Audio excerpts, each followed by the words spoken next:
Morning everybody. So yesterday we spoke about fear and focused on how fear and how it can take us from a feeling of joy to intense fear in a heartbeat effectively.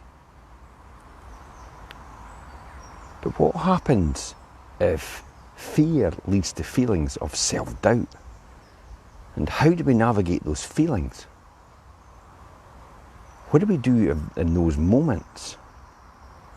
A lot of times people actually struggle with feelings of self-doubt. So let me explain a wee bit. If you're a human on this planet, you'll have times in your life where you'll struggle. When people think of others who struggle with self-doubt, they often think, oh well, they must have low self-esteem. Morning Louise. Morning Andrea. Morning Louise. However, this does not mean that you're necessarily a person with low self-esteem. Many highly successful people have encountered defining moments where they have high self-esteem and have been plagued with actual self-doubt. I've done it myself. Each and every day provides us with opportunities to challenge our self-doubt. Morning, Joanna.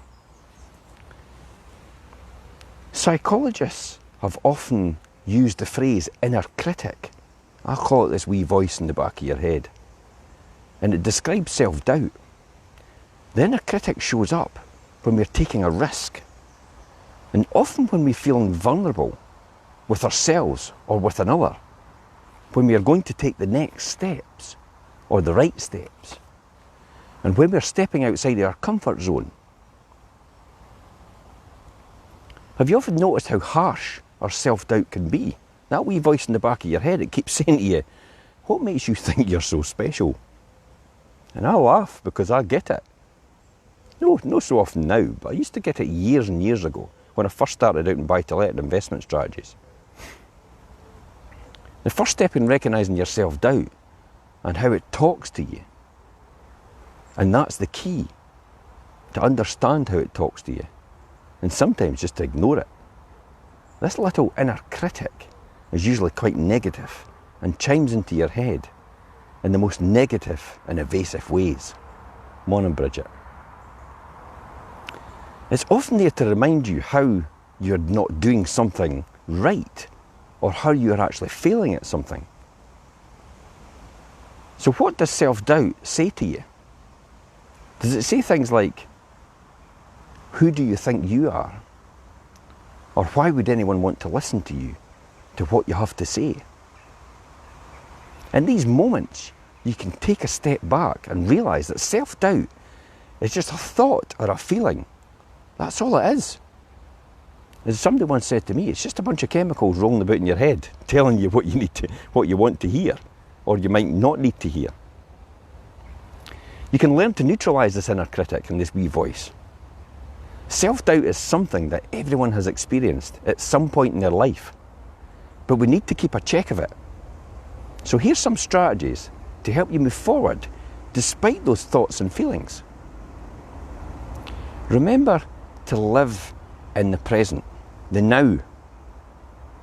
A lot of the time feelings and self-doubt are attached to memories in the past. Remember, the past's in the past, and there is no future in it. When you did not achieve something, or when somebody else told you that you were wrong and that you weren't good enough, try not to dwell on these moments. Instead, recognise the voice of your inner critic and become aware of what it says about you, and it's usually false. Try to ground yourself and think about the now, and just take a deep breath.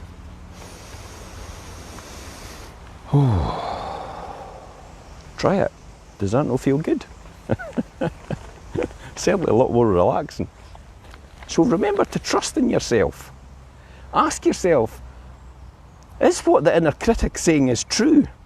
And it's probably not. Listen for an answer, because it'll probably give you it. If the answer is they're not kind or loving, tell the inner critic to be quiet and move forward. In other words, shut up. I've got a bit stronger language for it. But you maybe don't want to hear this on camera. Sometimes we can be the hardest on ourselves. So by asking and questioning it, it will bring you back to the present moment, and you begin to trust in yourself again. Morning, Jimmy.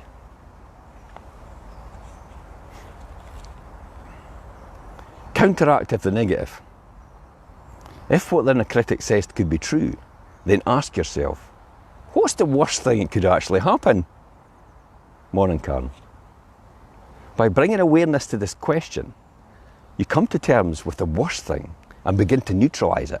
I mean, for example, hey, if nobody starts to hear my lecture or what I'm saying, then I'll learn from this experience and it will make me better in marketing it differently the next time.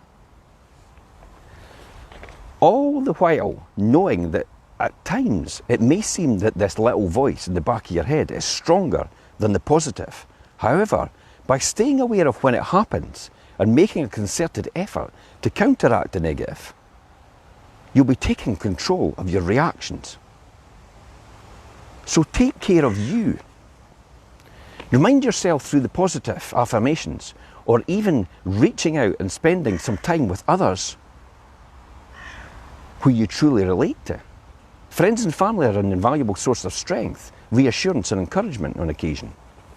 Some of them aren't, but stay away from these ones. By simply turning to a dear friend or voicing your self-doubt, it can often quickly put into perspective for you how critical self-doubt is and provide you with great emotional support. And finally, find the source of your self-doubt. Lastly, if you hear yourself constantly telling yourself that you're not good enough or you will never be enough, you may want to delve into the root of that issue. This is the fundamental reason why a lot of people just continue to go through a vicious circle and go round and round, because they fail to deal with the core issue in the first place. With the help of this, you can get to the bottom of where these feelings originate in order to deal with them and heal them. Once you identify and understand the source of the issue, you can begin to work towards healing this inner critic that keeps you from being your authentic self. And remember, as Norman Vincent Peale famously said, what the mind can conceive and believe and the heart desire, you can actually achieve. And I'll see you tomorrow at 7:30. Have a brilliant day.